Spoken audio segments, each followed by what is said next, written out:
ഒരുപാട് നാളത്തെ ആഗ്രഹമായിരുന്നു ഒരു girls only trip to Goa and finally that happened. Saturday morning 5 മണിക്കുള്ള ട്രെയിനിന് ഞങ്ങൾ എറണാകുളത്തു നിന്നാണ് ഞങ്ങളുടെ ജേർണി സ്റ്റാർട്ട് ചെയ്തത്. ഒരു ജിമ്മിൽ വെച്ച് കണ്ടുമുട്ടി പരിചയപ്പെട്ട് വൈബ് സെറ്റായ 5 സ്ട്രോങ് ഗേൾസിൻ്റെ ഒരു ജേർണിയാണിത്. അപ്രോക്സിമേറ്റ്ലി ഒരു 13 to 14 hours എറണാകുളത്ത് നിന്ന് ഗോവ വരെ എത്താനുള്ള ട്രെയിൻ ജേർണി. ഗോവൻ പാക്കേജ് എടുത്ത് പോകുന്നത് കൊണ്ട് അഡീഷണൽ ആയിട്ട് ഈ ട്രാവൽ എക്സ്പെൻസ് മാത്രമേ ഞങ്ങൾക്ക് വന്നിട്ടുള്ളൂ. ഗോവ എത്തിയാലുള്ള എല്ലാ ആക്ടിവിറ്റീസും ഓൾറെഡി പ്ലാൻ ചെയ്തിട്ടാണ് ഞങ്ങൾ ഇവിടുന്ന് പോയത്. രാത്രി ഗോവയിൽ എത്തുന്ന രീതിയിലാണ് ഞങ്ങളുടെ ട്രാവൽ പ്ലാൻ ചെയ്തത്. ബിക്കോസ് മോർണിംഗ് ടൈമിൽ ഗോവയിൽ എത്തുന്നതിനേക്കാളും വൈബ് നൈറ്റ് ടൈമിൽ ഗോവ എക്സ്പ്ലോർ ചെയ്യുന്നതാണ്.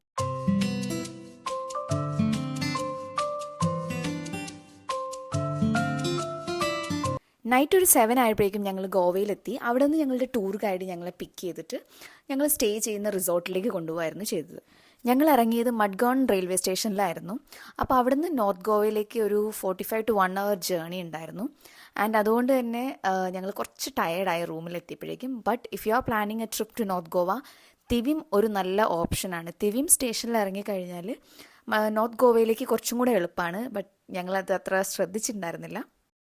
മഡ്ഗോൺ റെയിൽവേ സ്റ്റേഷനിൽ നിങ്ങൾ ഇറങ്ങുവാണെങ്കിൽ സൗത്ത് ഗോവയിലോട്ടായിരിക്കും കുറച്ചും കൂടെ എളുപ്പം. ആക്ച്വലി ഞങ്ങളുടെ പ്ലാൻ സൗത്ത് ഗോവ എക്സ്പ്ലോർ ചെയ്യാനായിരുന്നു. ബട്ട് പിന്നെ അത് ചെറിയൊരു ചേഞ്ചൊക്കെ വന്ന് ഞങ്ങൾ നോർത്ത് ഗോവയിലോട്ടാക്കി. Anyway moving on. അപ്പോൾ നമ്മളുടെ റിസോർട്ടിൽ എത്തിയതിന് ശേഷം ആദ്യം ഞങ്ങൾ പ്ലാൻ ചെയ്യുന്നത് പബ്ബാണ്. പബ്ബും പിന്നെ സ്ട്രീറ്റ് ഷോപ്പിങ്ങുമാണ് ഞങ്ങളുടെ പ്ലാൻ. റൂമിലെത്തിയ ഉടനെ തന്നെ കുളിച്ച് ഫ്രഷായിട്ട് ഞങ്ങളുടെ ഫസ്റ്റ് സ്പോട്ടിലേക്ക് പോകാൻ വേണ്ടി ഞങ്ങൾ റെഡിയായി.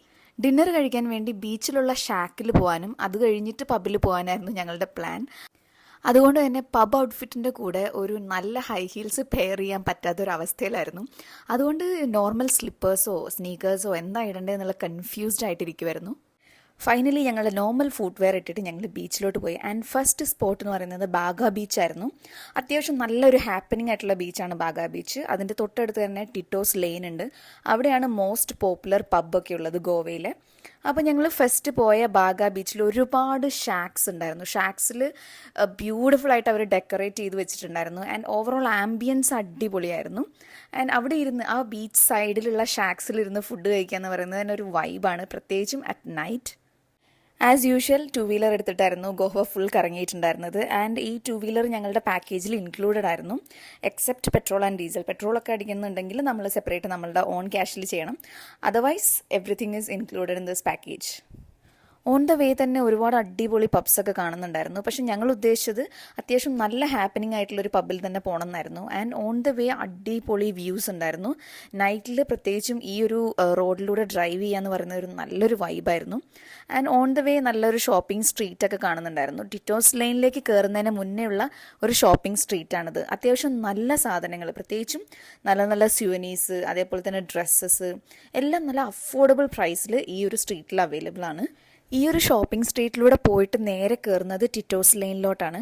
ആൻഡ് ഈ ഒരു ടിറ്റോസ് ലൈനിലാണ് ഒരുപാട് പബ്സ് ഉള്ളത്. പബ്സ് മാത്രമല്ല, ആ ഒരു ടിറ്റോസ് ലൈൻ കഴിഞ്ഞ് നേരെ ചെല്ലുന്നത് ബാഗ ബീച്ചിലോട്ടാണ്. ബാഗ ബീച്ചിൽ ഒരുപാട് ഷാക്സ് ഉണ്ട്. ഈ ഒരു സാംസ് ഷാക്കിലാണ് ഞങ്ങൾ പോയിരുന്നത്. ബിക്കോസ് ഒബ്വിയസ്ലി ദ ആംബിയൻസ്, കാരണം ഞങ്ങളുടെ ബാക്കിലുണ്ടായിരുന്ന ആ ഒരു ഡെക്കറേഷൻ കണ്ടിട്ടാണ് ഞങ്ങൾ ഈ ഒരു ഷാക്കിൽ കയറാമെന്ന് തന്നെ വിചാരിച്ചത്. അടിപൊളിയായിരുന്നു, ഫോട്ടോജനിക് ആയിരുന്നു. അതേപോലെ വീഡിയോസിലും ഫോട്ടോസിലൊക്കെ നല്ല രസമുണ്ടായിരുന്നു ഈ ഒരു ഷാക്ക് കാണാൻ. ബാഗ ബീച്ചിൻ്റെ തൊട്ട് സൈഡിലായിട്ടാണ് ഈ ഒരു ബീച്ച് ഷാക്ക് ഉള്ളത്. ആൻഡ് ഇവിടുത്തെ ഫുഡൊക്കെ അത്യാവശ്യം നല്ല എക്സ്പെൻസീവ് ആണ്. Because as you already know, ഗോവയിൽ ഡ്രിങ്ക്സിന് നല്ല അഫോർഡബിൾ ആയിരിക്കും, ഫുഡിന് നല്ല എക്സ്പെൻസീവ് ആയിരിക്കും. ഫുഡൊക്കെ കഴിച്ച് ഞങ്ങൾ നേരെ വിട്ടത് ഒരു പബ്ബിലോട്ടാണ്. ഞങ്ങളുടെ ടൂർ ഗൈഡാണ് ഞങ്ങൾക്ക് നല്ലൊരു അടിപൊളി നൈറ്റ് ക്ലബ്ബ് സജസ്റ്റ് ചെയ്തത്. അവിടെ ഗേൾസിന് ഫ്രീ എൻട്രി ആയിരുന്നു കേട്ടോ.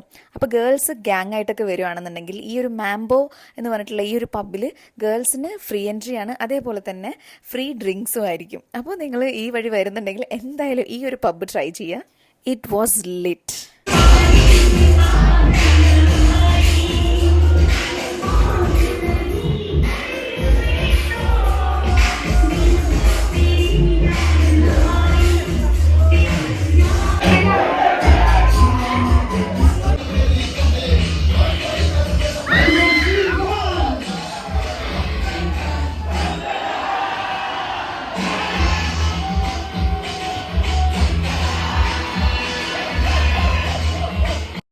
അങ്ങനെ 2 മണി വരെ ഞങ്ങൾ അവിടെ തകർത്ത് ഡാൻസ് ചെയ്ത് എൻജോയ് ചെയ്തു. It was amazing.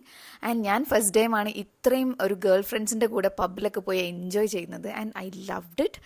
And after that ഞങ്ങൾ ബാക്ക് ടു റൂമിലെത്തിയിട്ട് ജസ്റ്റ് ഫ്രഷായി കിടന്നുറങ്ങി. ബിക്കോസ് ഞങ്ങൾക്ക് നാളത്തെ പ്ലാൻസ് രാവിലെ 6 മണിക്ക് സ്റ്റാർട്ട് ചെയ്യും. ഞങ്ങൾ സൺറൈസ് കാണാനാണ് പ്ലാൻ ചെയ്തേക്കുന്നത്. അപ്പോൾ അത് 6 മണിക്ക് തന്നെ എണീക്കണം. അപ്പോൾ ഞങ്ങൾക്ക് ആകെ 4 hours സ്ലീപ്പേ കിട്ടുള്ളൂ. സെക്കൻഡ് ഡേ ആണ് ഞങ്ങൾ മോസ്റ്റ് ഓഫ് ദി ആക്ടിവിറ്റീസും പ്ലാൻ ചെയ്തേക്കുന്നത്. ഇമ്പോർട്ടൻറ്റ് ആക്ടിവിറ്റീസ് ഒക്കെ ഞങ്ങൾ സെക്കൻഡ് ഡേക്ക് വെച്ചേക്കുവാണ്, which starts from 6 AM.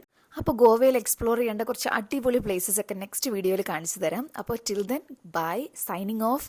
Do subscribe and click that bell icon to get notified whenever I upload my next video.